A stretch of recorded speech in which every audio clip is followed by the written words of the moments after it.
Cuente con la herramienta más poderosa para su campo. Agronación le brinda la mejor financiación y todas las posibilidades para comprar maquinaria e insumos agropecuarios. Solicite asesoramiento llamando al 0810-666-2476. Bueno, bienvenidos a este Pacto de Caballeros que hacemos cada martes a partir de las 22. Y estamos un poco más tranquilos, ¿no? Porque la realidad es que ganaron ayer. Hemos ganado por primera vez. Salieron en Nacional B. de perdedores en el Nacional B sufrido. y está bastante más tranquilo, ¿no? Sí. Pero igual siguen en zona complicada, ¿no? ¿Ustedes cómo vienen? Un empate. ¿Qué va a ser? Así somos. Justo ponen a conducir un hincha independiente o un hincha de Racing. Qué problema. En un muy mal momento para los dos. Independiente en el Nacional B, qué tremendo, ¿no? Bueno, momento de comenzar este Pacto de Caballeros y ya se lanzó la carrera por la capital federal, pero claro, voy a decir, no, pero se lanzó en las primarias, estaban los candidatos a diputados nacionales, no, pero ahora recordemos que no participaban en las primarias los candidatos a legisladores por la Ciudad de Buenos Aires, que ya el sábado pasado cerraron las listas de inscripciones, con lo cual me parece que si uno le presta atención a todas las listas, se va a poner interesante el debate, porque hay nombres verdaderamente de todos los espacios, independientemente del pensamiento y de la línea política que tengan, son gente muy destacable y me parece que va a estar bueno este planteo que se va a armar a partir de ahora. Está con nosotros una candidata a legisladora porteña por el espacio Confianza Pública, ella es Graciela Ocaña. Graciela, un placer tenerte, gracias por venir. No, gracias por la invitación. Bueno, se plantea interesante, ¿no? Porque todos los espacios han presentado, obviamente con sus ideologías y con sus diferentes propuestas, pero parece que hay nombres como para generar lindos debates. Sí, me parece que las legislativas para la ciudad que no pasaron por la PASO, bueno, encontró con sorpresa de muy buenos nombres que seguramente van a oxigenar y van a llenar de calidad el debate, no solamente preelectoral o electoral, sino fundamentalmente seguramente la legislatura de la ciudad, llevando una agenda que por ahí no es la agenda que en los últimos años la legislatura ha tenido. Y eso te quería preguntar, ¿cómo ves la legislatura hasta hoy? Digamos, no hay un debate así como intenso.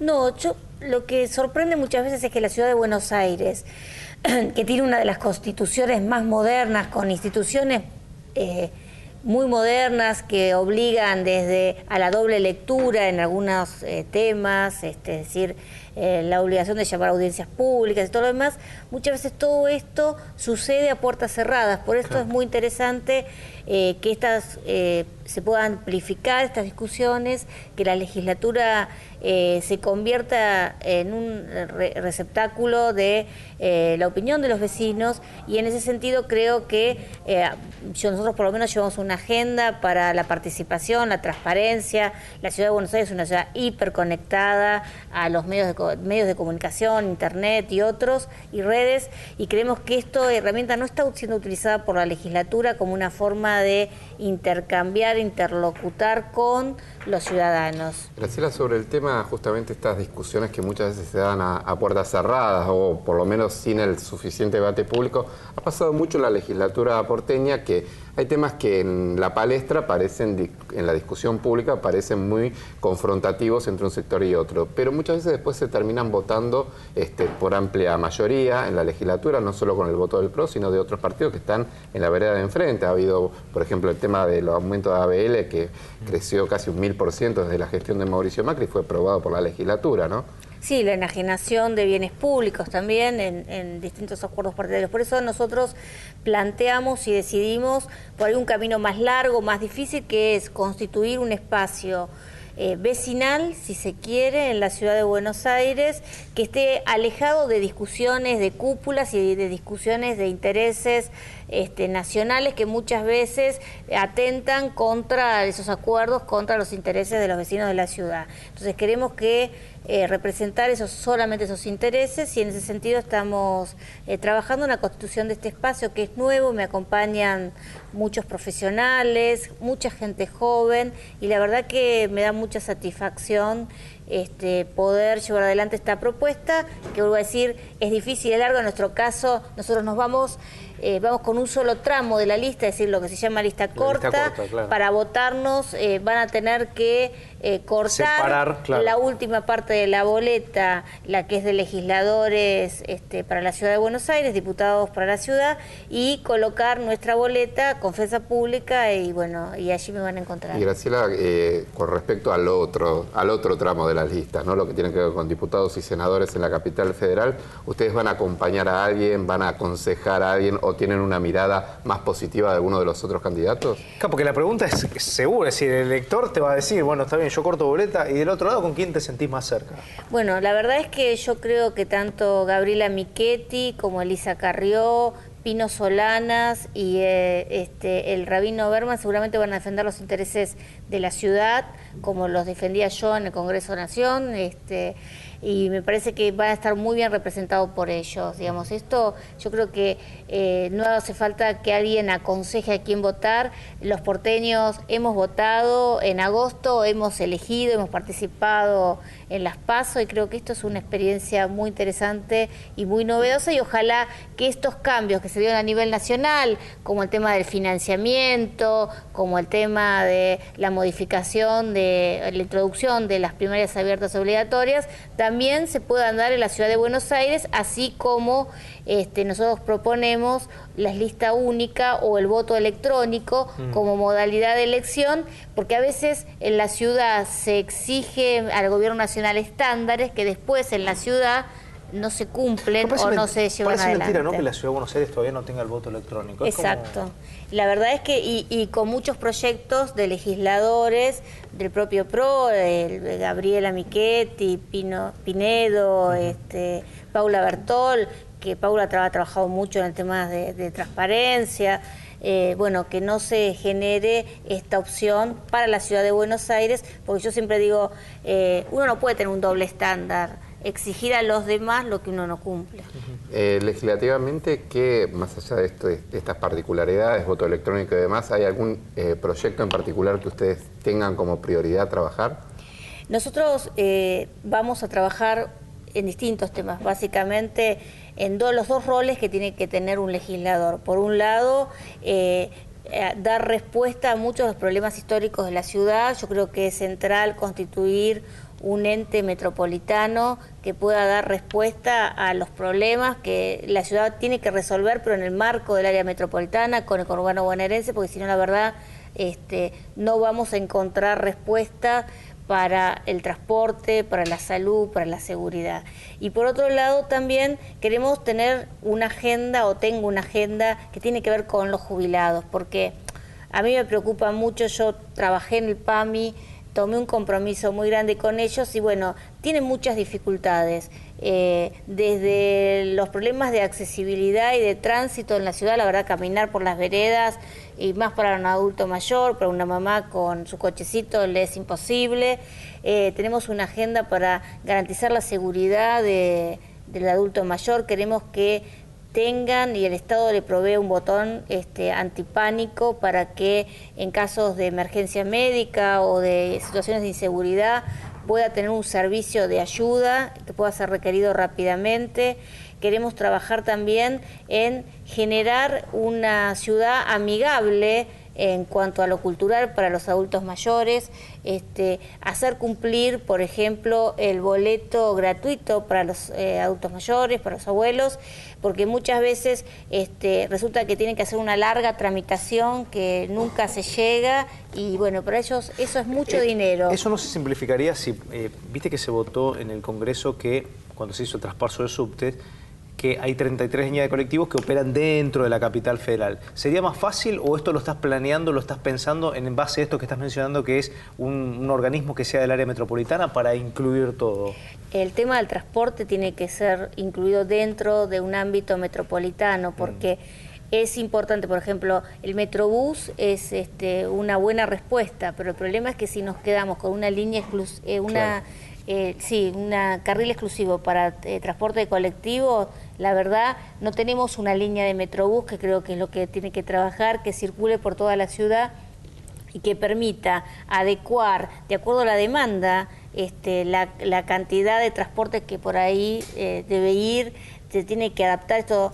Necesitamos que el transporte se articule tanto con la provincia, con los más de 3 millones de personas que todos los días arriban del conurbano bonaerense a la ciudad, y bueno, trabajar esto centralmente desde esta perspectiva metropolitana, lo mismo que la basura, lo mismo que el tema de la seguridad. Graciela, vos mencionabas antes un tema que sin duda preocupa mucho, que es la enajenación de muchos de los espacios públicos, entendido el espacio público no solo como un espacio físico, sino mucho más que eso, durante estos años de gestión del macrismo. Y has presentado varias veces proyectos que tienen que ver, o lo has discutido, con organismos de control, mayor control de la esfera pública. ¿Qué se puede hacer en la ciudad justamente frente a este tipo de avances cuando generalmente se está poniendo en juego el patrimonio de toda una ciudad? Bueno, yo creo que la legislatura ahí tiene un rol central y también de control de muchas de estas cuestiones. Muchas de esas apropiaciones del espacio público han sido autorizadas por la legislatura, y esto es lo que me parece que se tiene que discutir con los vecinos para que entre todos tomemos ciertas decisiones de qué hacer, ¿no?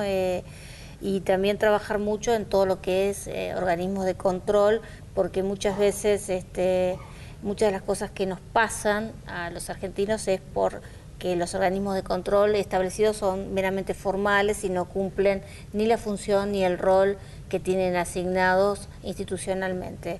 Así que en ese sentido me parece también trabajar en ese aspecto, y esa es la agenda que pretendo llevar a la legislatura. Graciela, sos una luchadora incansable por lo que es la transparencia, ¿no? Y me parece que es algo por la gente que también te reconoce. Cuando recién hablabas, decías, bueno, mencionabas a Gabriela Michetti y del otro lado ponías a Elisa Carrió, por ejemplo, ¿no? Decía, la gente sabe a quién elegir y que dentro de ese ámbito.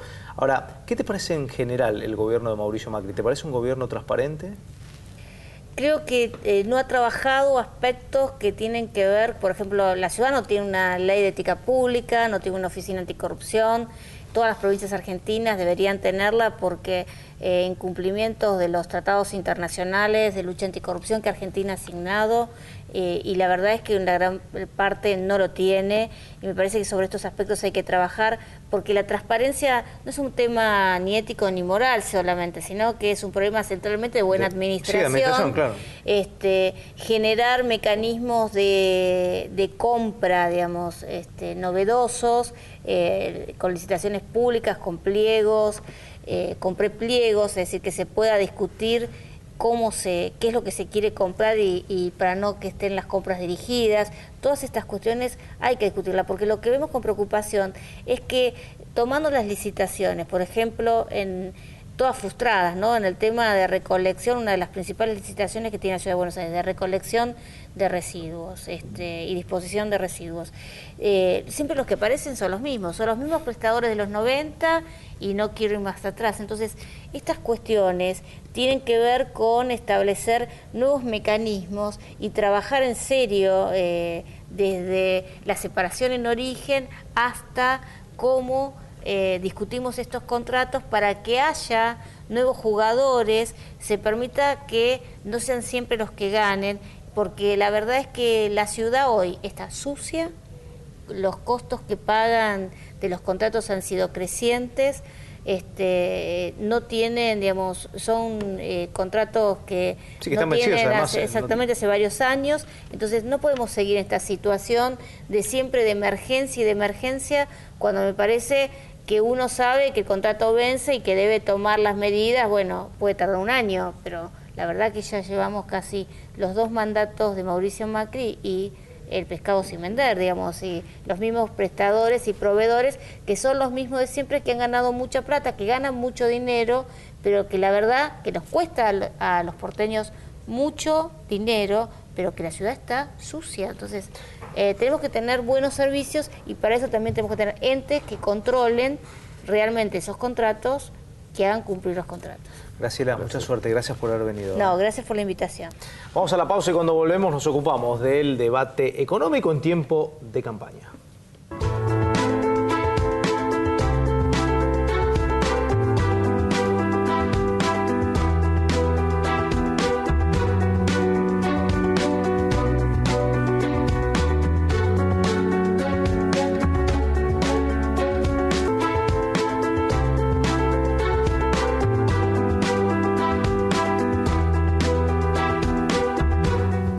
al debate económico en tiempo electoral es diferente, ¿no? Porque todo parece que se acentúa un poco más, todo tiene otro tenor, como que la temperatura levanta de otra manera, como el día de hoy, ¿no? Que estuvo bastante heavy.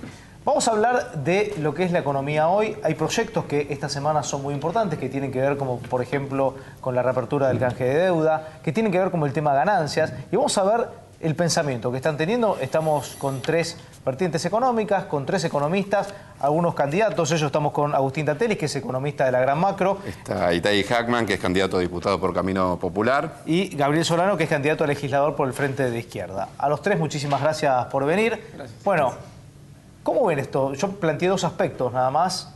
¿Cómo lo están viendo? ¿Creen que esto es así? Digamos que se acentúa un poco más. Se aprovecha, obviamente, políticamente todo este tipo de cosas en tiempo de campaña para, bueno, acentuar cosas que por ahí no gustan. ¿Cómo están viendo esto? Yo te digo, para arrancar, me parece que no adjudicaría tanto estas medidas de política económica al último tiempo una cuestión electoral. Me parece que de algunos lugares opositores, políticamente hablando, se quiere instalar que son medidas de corte electoral y de esa manera reducir, digamos, el aspecto de la medida, cuando en realidad son medidas económicas que hace tiempo que se venían estudiando y que se entiende que este es el momento. El caso de la deuda, del canje de deuda, es puntual porque, bueno, tiene que ver con una situación que en los últimos días se disparó afuera con el fallo de la Cámara de Apelaciones en Estados Unidos y una reacción que toma el gobierno en frente a esa situación.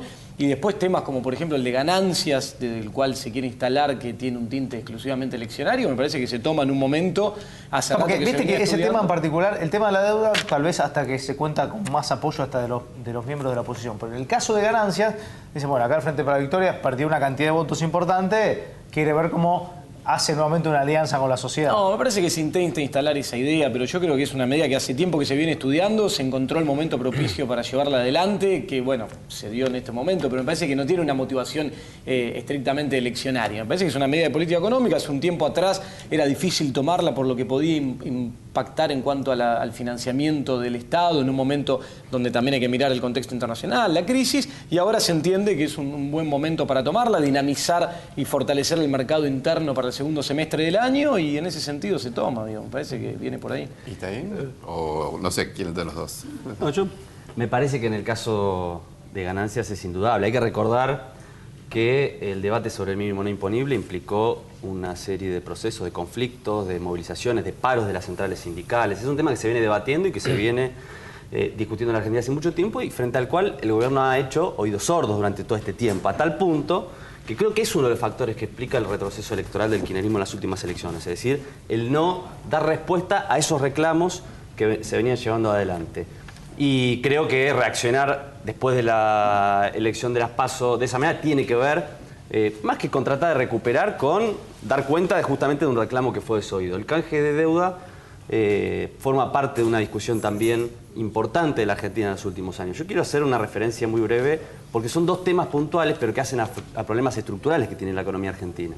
En el caso de ganancia, que tiene que ver con el sistema tributario. Se está debatiendo hoy en la Argentina cómo financiar, cómo hacemos para que dejen de financiar los trabajadores, una parte de los trabajadores, el Estado, el gobierno decía frente a los trabajadores que protestaban, que querían desestabilizar o desfinanciar el Estado, acusaba de irresponsables a quienes planteaban que se podía elevar el mínimo no imponible, y creo que en el debate se demostró que es posible, pero de todas maneras, si bien es positivo que se haya aumentado el mínimo no imponible, creo que la discusión de fondo todavía está pendiente, porque se trata de un avance muy timorato sobre la renta financiera, ni siquiera se ha avanzado a fondo sobre la renta financiera y todavía queda pendiente una discusión de cómo hacemos para modificar este sistema tributario injusto.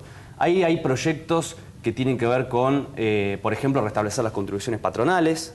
Hay un estudio de Claudio Lozano, que va como candidato a senador de Camino Popular, que explica que si se retrotrae la disminución que le hizo el menemismo en la década de los 90 a las grandes empresas de contribuciones patronales, se recaudarían 100.000 millones de pesos más en Argentina. Hoy salió un estudio muy interesante, un artículo de un colega de ustedes, Marcelo Slotoviazda, que planteaba, bueno, de estos 900.000 y pico de trabajadores que van a pagar ganancias, si uno toma la cúpula, los 100.000 que más ganan, que son los que ganan más de $500.000 de pesos al año, o más de 1 millón o más de 10 millones de pesos al año, y observa lo que pagaron el año pasado, en vez de pagar el 35%, que es lo que establece la legislación vigente, pagaron solamente la mitad. ¿Por qué? Porque a través de distintas deducciones logran evadir el impuesto a las ganancias.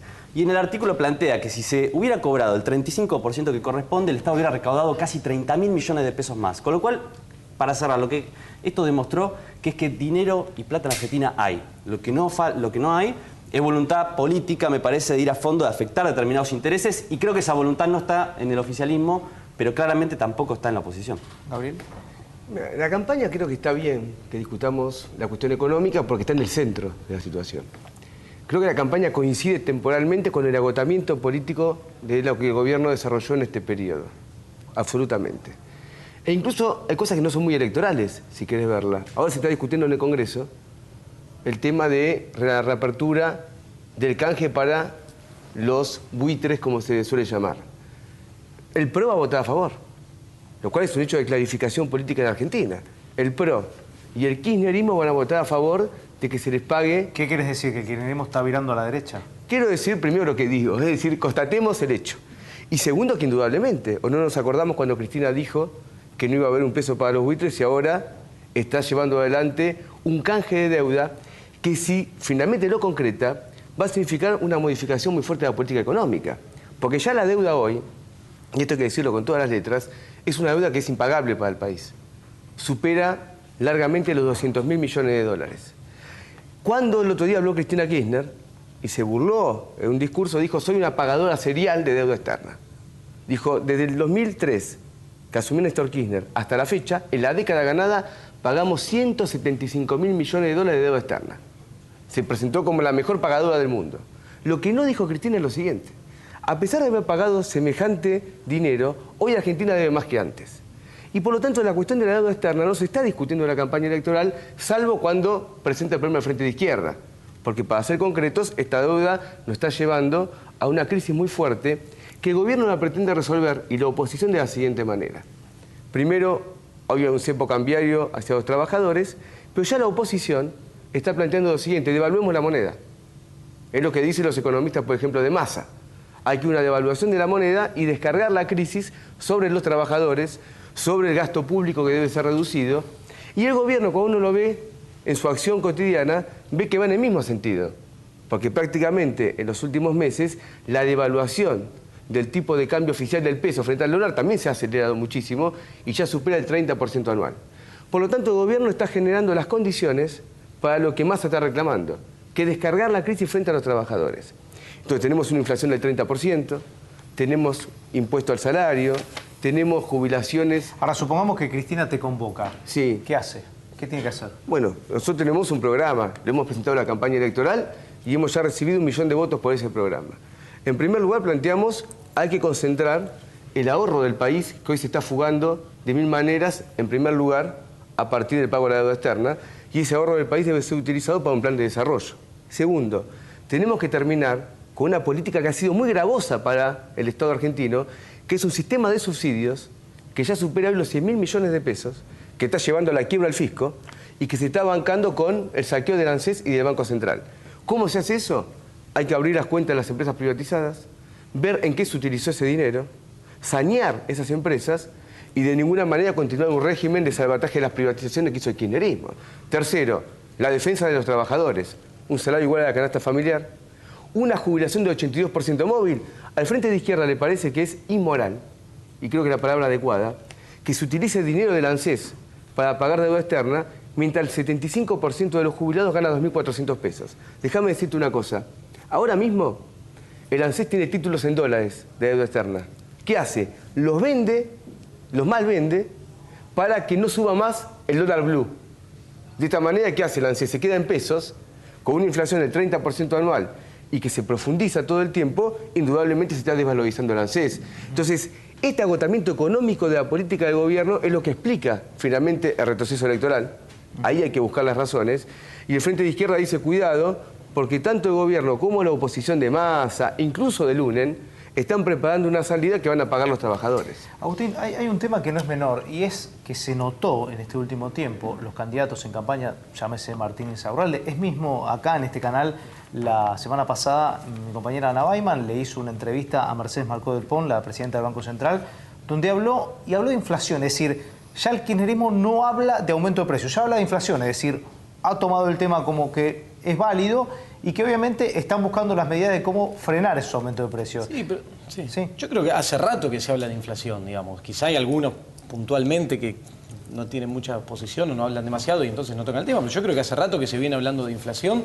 El donde no coincidimos con muchos de los sectores de la oposición es en cómo atacar el fenómeno inflacionario. Nosotros creemos que no es por la vía del ajuste, pero digo, me parece que desde otros sectores opositores, como ocurrió con el sector de Massa el día de ayer, se lanzan ciertos eslogans y se instalan ciertas cuestiones que no son así. Yo, por ejemplo, recién escuchaba el análisis, del cual no coincido en absolutamente nada, el análisis que acaban de hacer en cuanto al endeudamiento, que Argentina esté más endeudada, me parece que es una cosa que se cae por cualquier lado. Argentina no, pero Argentina ha llevado un proceso de desendeudamiento con un éxito impresionante que hoy pone los indicadores de solvencia de Argentina en la comparación internacional en los mejores del mundo. La relación deuda-producto, deuda-exportaciones, deuda-reservas, todos los indicadores que el mundo toma para ver cuán endeudado está un país, en Argentina son los más bajos del mundo, una situación de privilegio absoluta, lo cual permitió tener grados de libertad al momento de hacer política económica, generó un montón de virtudes. Obviamente que hay algunas cuestiones en las que hay que avanzar. Cuando hablaban del tema de la reforma tributaria, estamos de acuerdo, hay algunos aspectos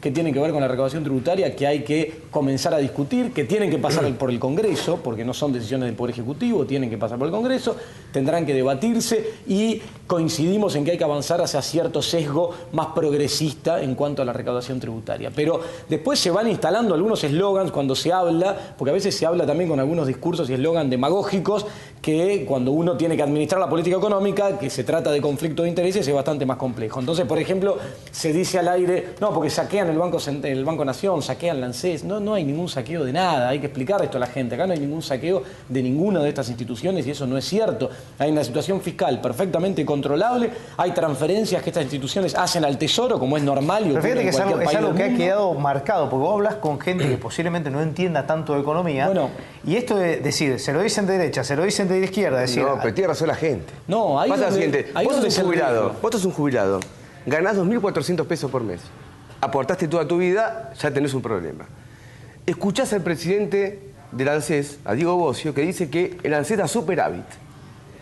Y la persona tiene que preguntarse, ¿cómo da superávit si yo gano 2.400 pesos? Si tuviese superávit, corresponde que se incrementen las jubilaciones. Es como que una madre diga, yo ahorro y los chicos no los manda al colegio.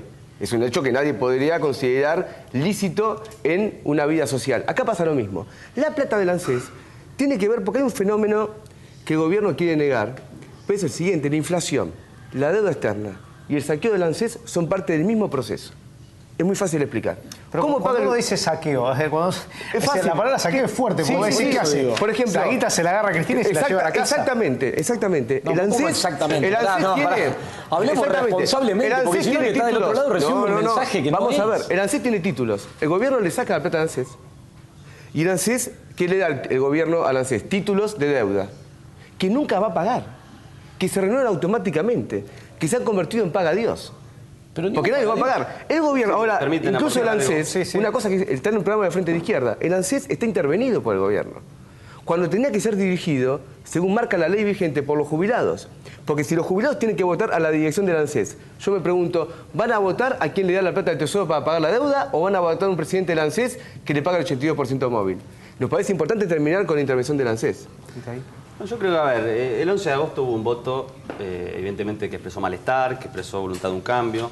Ahora, la discusión es cuál es el cambio, ¿no? El cambio que proponen Massa, Carrió, el PRO, etcétera, tiene que ver con, en todo caso, volver para atrás, defender ciertos intereses corporativos. Y lo que parecería que plantea el gobierno es, está todo más o menos bien, sigamos así. Los problemas que tiene hoy la Argentina, la inflación, la falta de divisas, el problema fiscal, son emergentes coyunturales de problemas de fondo, estructurales. ¿Qué es lo que no se hizo en estos 10 años en Argentina? No se cambió la matriz productiva, no se avanzó en una reforma tributaria y las consecuencias que hoy limitan las posibilidades de crecimiento y desarrollo del país tienen que ver con esas medidas que hoy estamos pagando. Entonces hay que discutir estructuralmente las posibilidades de la Argentina ingresar en una senda de crecimiento y desarrollo que hoy está obturada por algunos de los temas que se mencionaban acá. En el Congreso, todavía hay en la Argentina todo un andamiaje jurídico que nos legó 25 años de neoliberalismo, que no se ha tocado. En la Argentina tenemos, por ejemplo, una ley de inversiones extranjeras, sancionada en la época de la dictadura, reformada en los 90 para peor, que establece que tienen los mismos derechos las empresas multinacionales que las nacionales en Argentina. Tenemos una ley de entidades financieras que es la que regula el funcionamiento de los bancos, otros grandes ganadores de este periodo económico, también sancionada en la dictadura. Tenemos las leyes de flexibilización laboral vigentes. Entonces, cuando después nos encontramos con problemas concretos, como la precarización laboral, como la falta de divisas, tenemos que preguntarnos sobre qué estructura económica nos legan estos 10 años. Y creo que ahí hay que avanzar en medida de fondo. Y sobre la deuda quiero decir algo muy breve. En la década de los 90 estuvimos gobernados por los endeudadores seriales, ¿no? Era pedir deuda, pedir deuda, pedir deuda para sostener artificialmente un modelo que era imposible, que en el 2001 estalló. Muchas organizaciones... Sí, déjame que te diga, no solo en la década del 90, el gobierno militar. Bueno, empezó un proceso que empezó con la dictadura militar, empezó con la dictadura militar y se profundiza en los 90, y en el 2001 estalla. En general, las organizaciones populares plantearon una consigna que era el no al pago de la deuda externa. No solamente por un problema moral de decir, bueno, nos estafaron con la deuda, no la paguemos, sino porque efectivamente la deuda externa parecía como una limitación fuerte para las posibilidades de desarrollo del país. Y hay que decir que hubo un fallo judicial al respecto. Está el famoso fallo de Ballesteros. Bueno, el gobierno eligió otro camino, que es el de desendeudamiento, que efectivamente logró que los niveles de endeudamiento de la Argentina hoy sean menores que los que esa época, si la comparamos con el PBI, con lo que comparemos. Pero la contracara, y lo dijo Cristina, fue que los convertimos en pagadores seriales. Entonces, convertirnos en pagadores seriales no es un problema solamente que estamos pagando una deuda injustamente, sino que hace que todos los años en la Argentina se vayan miles de millones de dólares que se podrían usar para otras cosas, se podrían utilizar para un plan de desarrollo, se podrían utilizar... ¿Qué hace, no pagás? Bueno, nosotros planteamos que hay que auditar, que hay que conformar una comisión que audite la deuda externa, que investigue. Mientras tanto, efectivamente, no pagar hasta identificar cuál es la parte que hay que pagar y cuál no. Y no seguir... Está mal hecho los números, como mínimo. Pero escúchame, acá hay una cosa que es así. El gobierno que asume con las deudas y con todo lo que le dejó el anterior y se la tiene que bancar. Es decir, no puede decir, no. Pero además Argentina en esa situación llevó adelante un proceso de reestructuración con un éxito impresionante a nivel internacional. Tuvo quitas de la deuda de capital de 70%, estiramiento de plazos, cambio de perfil en cuanto a monedas. Pero seguimos pagando, somos pagadores Argentina, pero te desendeudaste, para desendeudarte tenés que pagar. Y eso te genera un montón de grado de libertad a la hora de hacer política económica. Antes, un dato concreto, el 7% del PBI iba a pago de intereses de la deuda, se iba en intereses, en timba financiera. Hoy el 7% del PBI se destina a educación y se lleva solo intereses de la deuda al 2%. Entonces me parece que esa es una medida de una reestructuración exitosa que se llevó adelante este último tiempo, que te da grado de libertad y te permitió recuperar soberanía en materia económica, pero donde no podés irte al extremo de decir no reconozco una deuda anterior, porque te pone en otro plano frente al mundo. Hagamos lo siguiente. Primero, es falso que la quita del 2005 haya sido de lo que dice el gobierno. Porque se emitió un cupón que es el cupón PBI, que no se contabiliza como parte de la deuda, porque no se sabe si se va a pagar si es que Argentina no crece más del 3,2% anualmente. Lo cual tiene una racionalidad. Espera un poquito. Ya por ese cupón PBI venimos pagando miles de millones de dólares. De acuerdo al crecimiento dibujado que el gobierno está haciendo este año, tenemos que pagar el año que viene 3.300 millones a fin de año. No está contabilizado la deuda externa del gobierno, pero hay que pagarlo. Es decir, que es falso, con el cupón PBI, la quita de deuda externa prácticamente se anuló. Punto 1, punto 2. Es falso que la deuda sea más chica que en el 2005. Es mucho más grande, lo dije. Supera los 200.000 millones de dólares. Pero la deuda no se mide en valor absoluto. Sí que se mide por lo siguiente, por supuesto que sí. Primero, ¿yo cuánto debo? ¿Debo más de 200.000? Sí. Antes debía menos. Punto 1. Digo, para que se entienda. 2. Referido al PBI, estamos en los índices del gobierno de Menem. Igual que en el gobierno de... Toda la década del 90... Toda la década del 90... Que al final no. No, a eso voy. Vamos a ver cómo el discurso hay que precisar. Bajo todo el gobierno de Menem, el famoso ratio deuda-PBI era igual que el de ahora. 50%, 45%. Vino la crisis y pasa lo que todo el mundo sabe. Yo tengo una deuda, es un stock que tengo que pagar. Si luego el PBI se reduce por la crisis, ese ratio se va a incrementar en beneficio de la deuda. Acá va a pasar lo mismo. Si mañana se devalúa la moneda, el PBI medido en dólares se va a reducir. ¿O no? Pero se va a reducir. Lo mismo. Por lo tanto, estamos instalando la expectativa de una devaluación de la moneda o de una recesión de la economía que no va a ocurrir. Ustedes están haciendo con dos medidas. Con una devaluación anual que ya supera el 30%. El 30%. Y segundo, eso es hacer política monetaria. Legalizando prácticamente un mercado blue, que incluso han emitido una especie de pagarés en dólares, como son los sedines, que beneficia a quien trae dinero en negro, los cambia en el mercado, digamos, a 9 y pico, y por lo tanto se produce, de hecho, una devaluación. El gobierno va a una devaluación y la oposición también. A ver, Entonces, es falso lo que dice el gobierno. Nada se puede medir solamente en términos nominales absolutos. Si yo te digo, vos debes 1.000 pesos, yo digo, ¿es mucho o es poco? Bueno, depende. Si ganás 15.000 pesos por mes, es poco. Coincido, si no tenés trabajo y estás en la calle, es un montón. El problema, entonces no se puede medir nada en términos absolutos. La discusión es sobre prioridades. Sobre prioridades. ¿Es prioridad para la Argentina honrar una deuda que ya pagamos muchas veces, que está demostrado jurídicamente que fue una estafa por su origen y por su aplicación, y en vez de eso no priorizar justamente la posibilidad de invertir en la Argentina, la posibilidad de dar el 82% móvil para los jubilados, por ejemplo, la posibilidad de aumentar los salarios? O sea, la propuesta de ustedes sería desconocer la deuda. ¿Cuál es? Nosotros planteamos y miden el impacto que la tiene propuesta nuestra es la desconocer la siguiente, deuda. mira, te hago una propuesta nuestra claramente. Primero tenemos que pagar la deuda ¿con quién? Con el Banco Central y con ANSES. Porque el gobierno ha endeudado al Banco Central y a ANSES. La ANSES, por ejemplo, no puede pagar el 82% móvil porque tiene títulos de deuda. Defender la Que autonomía del Banco Central. Si mañana lo fuese a vender, esos títulos, de ninguna manera valen lo que están registrados en los balances. Es que no es así. Entonces, tendríamos que colocar un impuesto a la clase capitalista que se benefició con estos negocios para poder cancelar esa deuda. Mirá, es interesante, Luego, para dejar terminar la idea nada más, luego, del año 75 hasta la fecha, se pagaron ya 600.000 millones de dólares de deuda externa. Porque el mecanismo es usurario. Es decir, ya no responde al capital inicial, sino que es un cúmulo de intereses sobre intereses.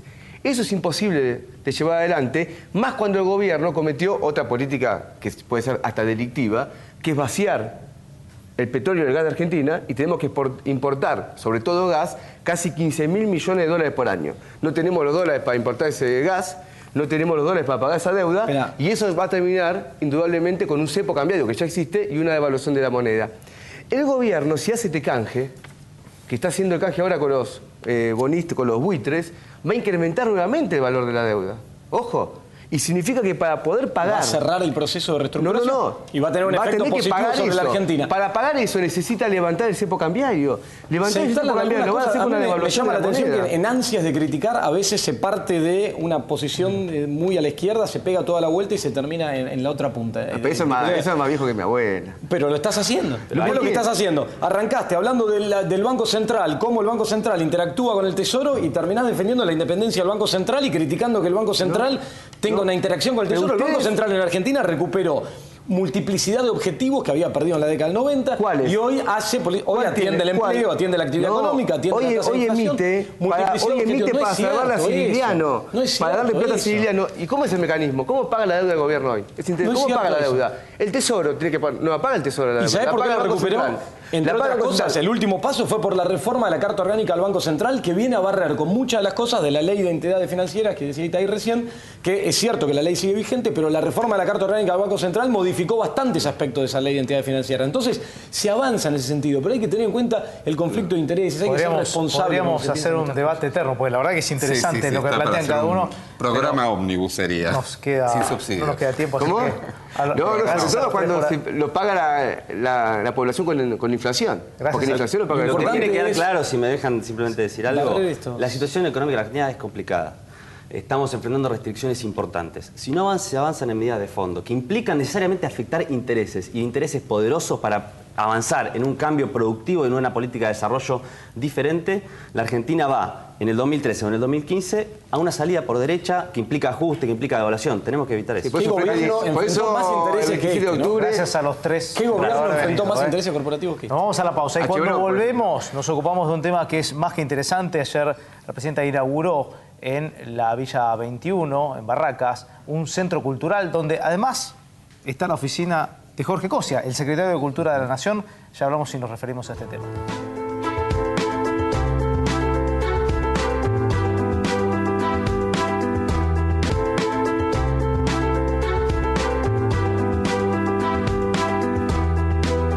Ya la presidenta de la Nación inauguró, en conjunto con quien hoy tiene ya oficina en el lugar, Estar atendiendo allí, parece, Jorge el secretario de Cultura de la Nación, Jorge Cosia, la Casa de la Cultura de la Villa 21.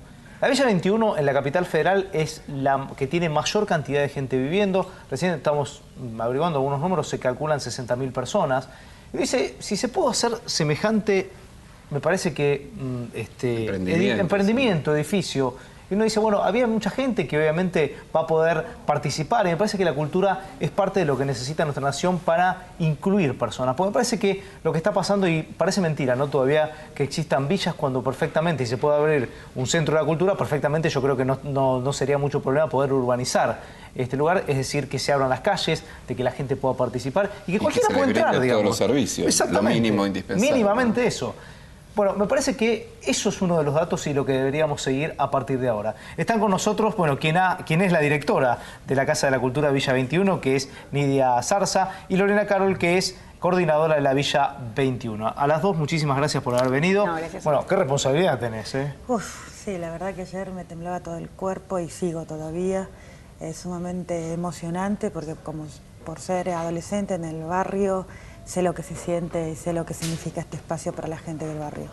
¿Qué van a hacer ahí, justamente? ¿Cuál es la idea de...? La idea es hacer muchos talleres que ya están funcionando en el barrio y ocupar ese espacio con esos talleres. Tenemos cine, teatro, body painting, tenemos también periodismo, va a haber un canal de TV, hay un teatro, hay un anfiteatro y hay también un cine 3D.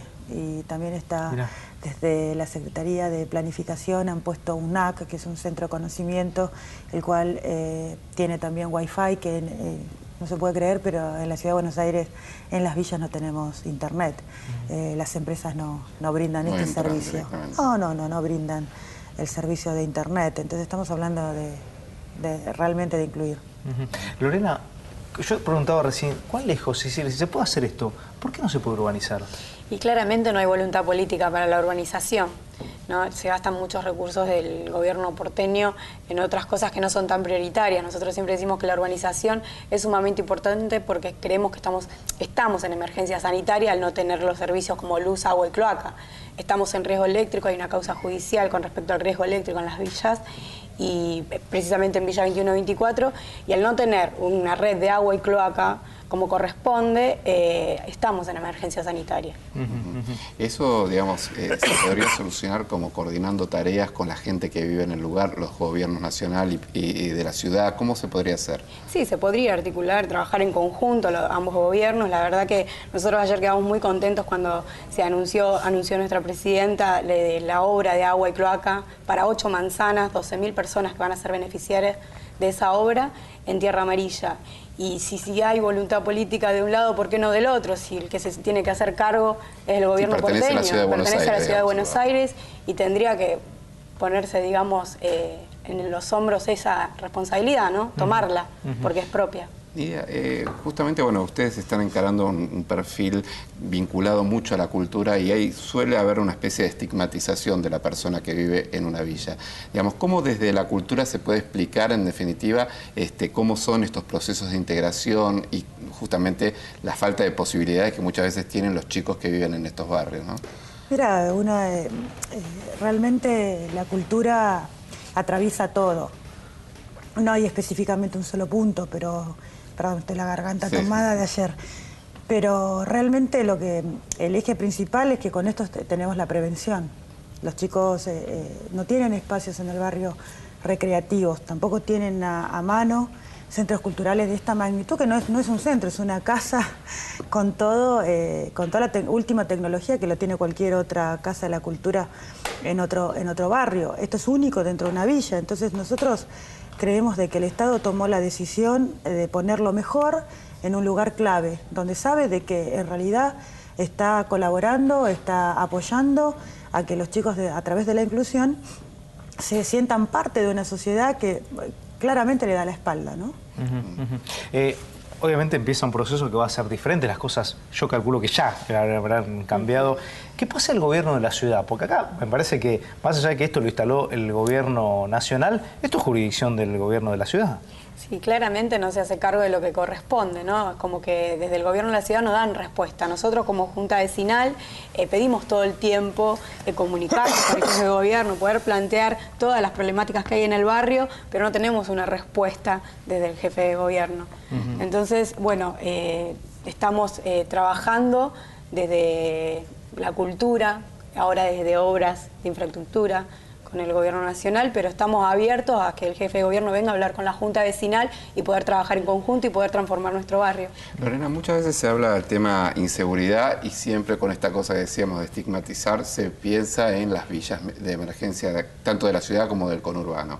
Ahora, lo cierto es que quienes más sufren los problemas de inseguridad son los propios vecinos de estos barrios. Inseguridad entendida no solo de la delictual, sino de todo tipo, sanitaria, entre otras cuestiones. Sí. Ahora, ¿cómo se actúan estas cuestiones? Porque recuerdo que en la Villa 21 estaba el padre Pepe, que en su momento se tuvo que ir por las amenazas de los narcos y demás, ¿no? ¿Cómo es vivir así frente a estas situaciones y qué habría que hacer? Bueno, hace un tiempo, antes que estuviera el Cordón Sur, era como zona liberada, o sea, no había una presencia policial. O sea, también tenemos otras falencias del gobierno de la ciudad que no se cargo de la seguridad de la ciudad, porque nosotros estamos en una villa, pero somos la ciudad. Metropolitana no se ve, no, para nada. De hecho, ves alguna cuando acompaña una ambulancia, porque tampoco... Primero el que está enfermo tiene que esperar a que llegue el patrullero para acompañar a la ambulancia, y en eso hasta una hora y media, y hay muchas personas que fallecieron por ese motivo también. Hoy en día tenemos el Cordón Sur y tenemos 3 fuerzas en el territorio, y la verdad que podemos decir que hay bastante seguridad en el barrio. Bueno, esperemos, ¿no? Me parece que es una buena posibilidad, se ha abierto algo... Me parece que un foco de esperanza, yo decía ayer, en cuanto que me parece que es un gran momento para que alguien tome la decisión y efectivamente dejen de convertir las villas en un gueto, porque en el fondo, digamos, ¿por qué no se pueden abrir y que la gente pueda entrar o que cualquier ciudadano pueda ir a visitar este centro cultural? Me parece que es algo... Y aparte es tener una visión integral sobre la problemática, que siempre se atiende este tipo de demandas cuando se las atiende desde una lógica, a veces hasta casi policial, exclusivamente, ¿no? Y el Estado tiene que ser un Estado integrador, en todo caso, con la cultura y con otras cuestiones. Porque además sería hasta un beneficio propio para el propio gobierno que esté en el momento. Así que, bueno, ojalá, la verdad que un placer haberlas tenido Muchas hoy. gracias. Gracias. Y nosotros nos vamos para reencontrarnos el próximo martes a partir de las 22 en este Pacto de Caballeros. Espero que sigan en la buena senda. Ojalá así sea. Si no, pronto vamos a estar... Pero igual vamos a competir con ustedes, me parece. ¿Por qué? Sí, porque como vienen... Que la pasen muy bien. Buenas noches.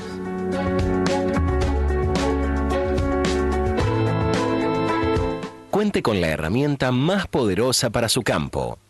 Agronación le brinda la mejor financiación y todas las posibilidades para comprar maquinaria e insumos agropecuarios. Solicite asesoramiento llamando al 0810-666-2476.